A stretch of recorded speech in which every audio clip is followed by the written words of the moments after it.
Good evening friends, अभिमान academy का फिर से आपका स्वागत है। और 97,000 नई शिक्षक भर्ती से अभ्यर्थी जो है वो बहुत ज़्यादा खुशी में हैं कि चलिए नई भर्ती निकली आई। लेकिन सबसे बड़ी बात यह है कि जो 10 साल पुराना एकेडमिक करा हुआ बच्चा है, क्या वर्तमान परिस्थितियों में भी उसका सिलेक्शन हो पाएगा? तो जैसा कि आपको पता है कि जो नया चयन बोर्ड बना है भर्ती को बनाने के लिए और उसके लिए कमेटी गठित की गई है, तो कमेटी के कुछ मेंबर्स ने ऐसा कहा कि हम इस बार एकेडमिक के बारे में विचार कर रहे हैं। तो इससे भी अभ्यर्थियों में थोड़ी सी आस जगी है उन अभ्यर्थियों में जिनकी अभी भर्ती देखने की उम्र है और 69,000 शिक्षक भर्ती में भी सिलेक्शन नहीं हुआ। और कारण था केवल और केवल एकेडमिक, क्योंकि जैसा कि आपको पता होगा, आप हमारा पड़ोसी राज्य है राजस्थान में मात्र 10% तो एकेडमिक जोड़ा जाता है और 10% एकेडमिक के साथ साथ 90% जो नंबर हैं वो सुपर टेट के जोड़े जाते हैं। जो वहाँ परीक्षा होती है रीट की, उसके 90% नंबर और प्लस आपका जो आपका एकेडमिक है वो केवल 10%। तो इस बारे में उत्तर प्रदेश सरकार विचार कर रही है और पूर्ण उम्मीद है कि ऐसा होगा। लेकिन अभ्यर्थी पक्का काम करने के लिए पहले ही चाहते हैं कि जो कमेटी बनाई गई है उसके मेंबरों से मिल लिया जाए और कमेटी को बता दिया जाए कि प्रत्यावेदन सौंप कर कि ये एकेडमिक जो है इस बार आप ना जोड़ें। क्यों? क्योंकि इससे जो एकेडमिक का अंतर है, 10 साल पुराना बच्चा जो एकेडमिक करके आया है और वर्तमान में, क्योंकि जो बच्चे मेधावी हैं वो तो परीक्षा करके भी नंबर ले आएंगे।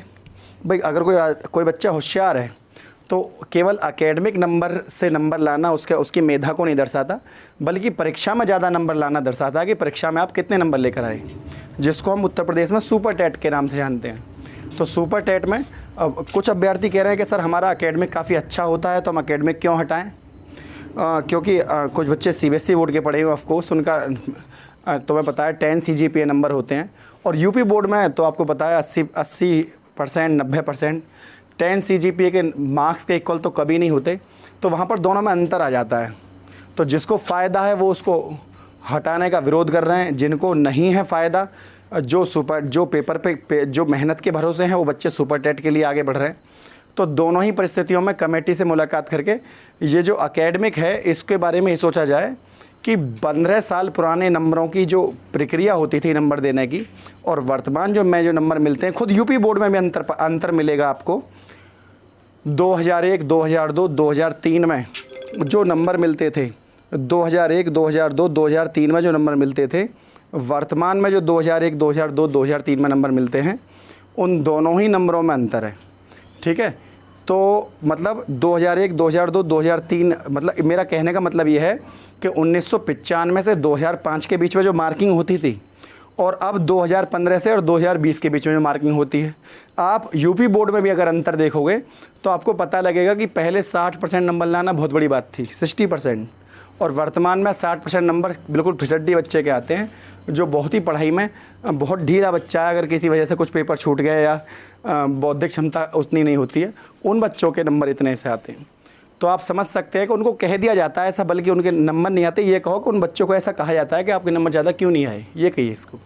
तो कुल मिलाकर बात ये है कि अभ्यर्थी पहले से ही आश्वस्त करना चाहते हैं गवर्नमेंट को कि ये आप जो है परीक्षा के क्या एकेडमिक से ही भर्ती करनी है तो परीक्षा मत लीजिए, और अगर परीक्षा लेनी है तो एकेडमिक बीच में नहीं आनी चाहिए।